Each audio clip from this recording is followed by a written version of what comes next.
Hey guys, this is Hell Hades. This is going to be another Raid Shadow Legends video. So we have got the mother load, I guess, times 2 chances to pull sacreds. So basically you get a 12% chance every time you pull a sacred to get a legendary. Firstly, I want to say a big watch out here. Don't spend beyond your means, okay?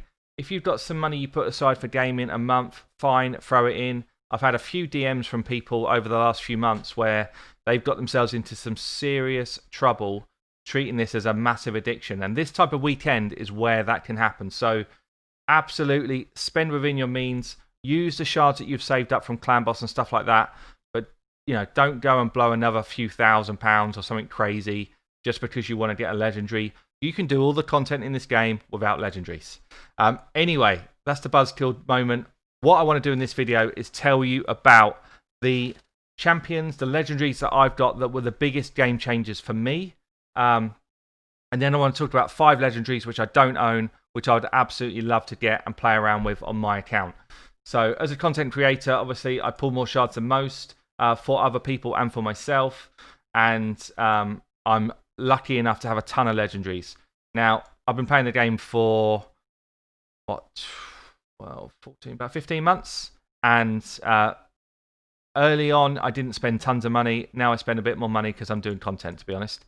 But there's tons of legendaries out there. Which ones for me were my biggest game changers? And by that, I don't just mean they're good champs. I mean they physically changed the way I played the game. So I'm going to talk about my first one that really came in to change my game. And remember, this is all about non-voids. This summon session is not going to help you with void chances. So Vizier was the first one that came into my account that absolutely changed my world. And it's all because of this A1. So he has got a chance to increase the duration of all debuffs by an extra turn every time he hits on his A1. Triple hitter, you can buff this up to 50% chance to increase debuffs. So on a clan boss fight, and that's where I used him and have used him pretty much since I got him. I don't use him today and I'll show you why in a minute. But he can push debuffs up to an extreme amount. I've got videos of me using him in clan boss in the past. You can get stacks up to 50 stacks poisons. They will never run out before your team die. And because of that, he's insane.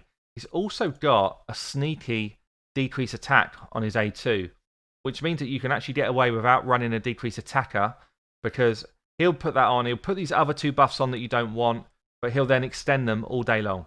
He'll extend them all day long, and you will not have to worry about debuffs on the clan boss again.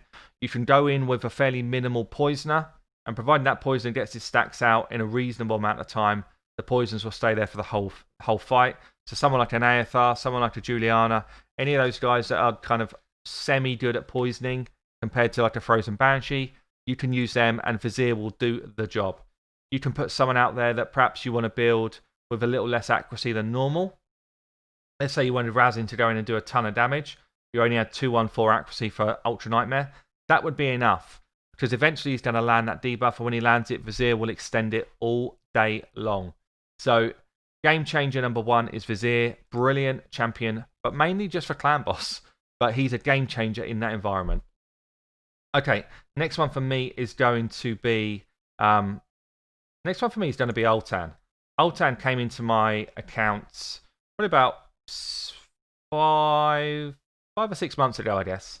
And I've used him everywhere in the game. He is so strong, it's insane. He is one of the champions that hits harder than any other legendary champion. He's defense based, which means that everything scales off defense. So you can build him as an absolute rock, and he will just tank hits up. You can use him in the arena to slam people all over the place. You can use him in clan boss like I do now. He's actually part of my Ultra Nightmare 1 key team. Here, not using him as a leader. I use Norog as my leader, but he comes in here. He does nearly as much damage as my Draco in clan boss. He is hitting for about 16 million per key Ultra Nightmare because of the build I got on him. And he can pretty much go anywhere in the game. In the arena, he can revive people with his A2. and he can put shields on people. In Faction Wars, he revives, which makes you get those 3 stars.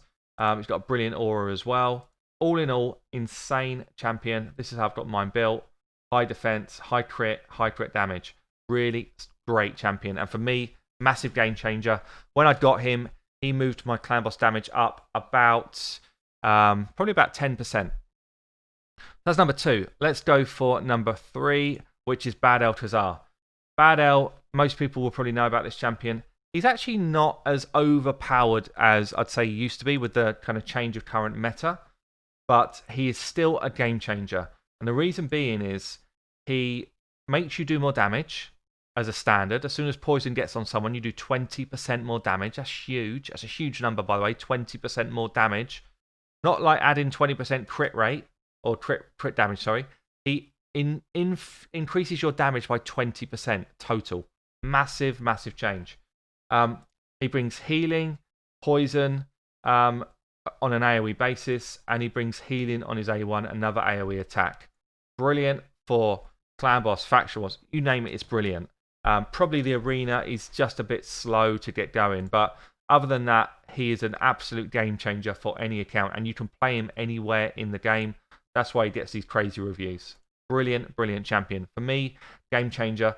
The main reason why he was a game changer for me is he enabled me to not have to use lifesteal gear on my whole team, which meant that in Clan Boss, I was running a team of higher damage potential people than most people out there. So that's my number 3. Let's look for my number 4. My number 4 is going to be Valkyrie. I already had a Martyr and a Skull Crusher. And for me to say that someone came in and totally revamped my whole game is crazy when I've already got those champions. Valkyrie did that. Valkyrie, for me, is the number 1 clan boss champion in the whole game. She brings a shield on her A2. She takes a lot of books, unfortunately, and you do need to book her out. But this shield on her A2 is a bit like the Bad L thing. She stops you needing anywhere near as much healing because you out-shield the damage that's coming into you. So you can last a long time. She's also part of that 1 key team that I've got, wherever it was. She's probably the biggest component of that 1 key team. Without her in the team, I don't think I could replace her with anyone else and achieve 1 key. Whereas I do think I could replace everybody else and achieve 1 key. So she is the MVP of the clan boss. She's also brilliant anywhere else in the game. Faction Wars, Spider, Fire Knights. Probably the only area I'd say she's a little bit weaker is Dragon. But even then, she will carry you through anything in the game. So this one's going to be a bit more of a left fieldy one. But for me, Lanarkis has been a game changer. For the arena, the speed now that I can farm flat arena and get my medals up is insane. I do it in this kind of blender comp. I didn't make the comp up myself. I saw other people using it. It's so strong. It's so strong. But the speed that I'm getting medals here, just kind of gets that part of my day done really fast. If I'm trying to do the plat grind, the actual kind of last 15 minutes of plat, she is kind of single-handedly the reason that I'm able to stay in plat because I can kill people so fast. I get those attacks in really quick, and 9 times out of 10 we're talking a sub 30-second fight. Even with Tormund's in the mix, even with Duchess is in the mix, Rotus in the mix, all these guys, I can still do it sub 30 seconds. So she is an absolute game changer, or has been for me. And then the last one I want to talk about here for my game changers is going to be Ignatius.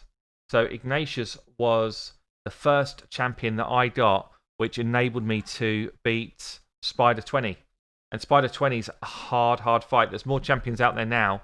There wasn't back in the day. There wasn't the other legendaries that do the same thing that this guy does. And I was lucky to have him sitting in my vault at the time. He's got an AoE HP burn, which can't be resisted. He hits freaking hard as well. He can solo Nightmare Campaign. He can pretty much, because of his damage, half solo the Spider, or he's the main damage dealer in the Spider for you. He is insane in the arena. He hits so hard. He can go into any dungeon content and do the damage for you. He's got a stun on his A1. He's got provoke on his A2. Mainly arena, mainly faction wars, I'd say, and spider. But brilliant champion, brilliant aura as well. Absolute game changer for me. There's loads others that I could call out. You know, Draco, Kymar, Foley, Rotus, all brilliant champions as well. Nephril, Mashald, all great champions, but those were my 5 best. My 5 game changers on my account. What I'm now going to do is talk you through 5 that I want. So we've got a ×2 summon chance here. 5 champions I don't have, which are non-void that I would love. The first one is Septimus. Septimus is kind of like Cold Heart on drugs. Slams people with this holy sword. Absolutely crazy champion. Capable of one shot in the spider. Like a 6 million hit. I've seen it done. Capable definitely of throwing you into a normal spider team with normal gear and doing work. I recently did a takeover. He was the MVP of that takeover. He's also got debuff extension for Clan Boss. Part of some of the really big hitting unkillable teams on Clan Boss. Just all in all, brilliant, fun champion. So I'd love to get him. Second one for me is one I've got on about for a while. In the Demon Spawn, Duchess. Duchess has eluded me for a while. I've tried her on the ×10s. I've gone for on these ×2 events. I've only got a few shards this time. I'll see how I get on. I would love this. This ability here is her. This is all she's about for me. If you can make her go fast enough, she will stop any of your team getting frozen by Torments. She'll block all those debuffs coming at you and enable your damage dealers to do their work. Fantastic champion. Brilliant base stats. Crazy kit. Crazy aura. Everything about a kit is good fun. So Duchess for me is number 2. Number 3, actually in the same faction, is Tyrunt. Tyrunt is a bit like an Ignatius. He's a game changer in ways that he can stop or reduce the damage all of your team take when the enemy is under HP burn by 10%. A straight flat reduction of damage. Brilliant move. He has got self-healing on his A1. HP burn AoE on his A2. He's an absolute spider 20 killer. And he's got ally protection and increased defense on his A3. 3-turn cooldown if you get 1 book here. Brilliant. He's the best champion for spider in the game. Better than Ignatius, better than Trunda for me. He's the model HP burn champ. He's a brilliant clan boss champion. All in all, fantastic champion. I'd love to get him on my account. So the next one then, I've got 2 more to do. Next one is going to be Trunda. She is the meta right now for Arena.